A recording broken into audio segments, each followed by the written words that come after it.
নমস্কার, আমি স্বপন। নিউজ নয়া ভারতে আপনাদের সকলকে স্বাগত। এই মুহূর্তের সবথেকে বড় খবর, মমতা ব্যানার্জি তিনি আবার রাজপথে নামছেন।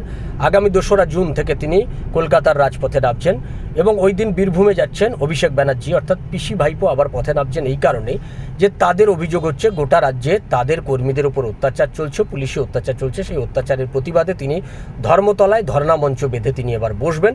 পাশাপাশি লক্ষ্মীর ভাণ্ডার এইটাকে নিয়ে যে বাংলার মহিলাদের সঙ্গে প্রতারণা করা হয়েছে, এরকম একটা অভিযোগ তৃণমূল কংগ্রেসের পক্ষ থেকে উঠতে শুরু করছে। গোটা রাজ্যের মহিলাদের কাছে এই বার্তা দেওয়ার জন্য তিনি ধর্ণা মঞ্চ থেকে এই বার্তা দেবেন যে তিনি যে লক্ষ্মীর ভাণ্ডার দেওয়ার সময় তিনি যে কাজটি করেছিলেন, বিজেপি সরকার বাংলার মহিলাদের সঙ্গে প্রতারণা করছে লক্ষ্মীর ভাণ্ডারের নাম করে, অন্নপূর্ণা ভাণ্ডারের নাম করে।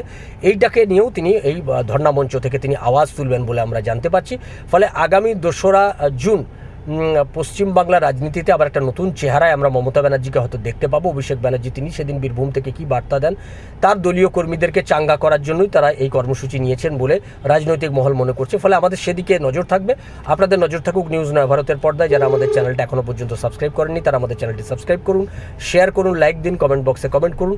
আর যারা আমাদের ওয়েবসাইটটা এখনও দেখেননি তাদেরকে বলবো, নিউজ নয়া ভারতের ওয়েবসাইট noyaBharat24x7.com, এইটি গুগলে গিয়ে সার্চ করে আমাদের চ্যানেল থেকে, আমাদের ওয়েবসাইট থেকে অসংখ্য নিউজ আপনারা পাবেন।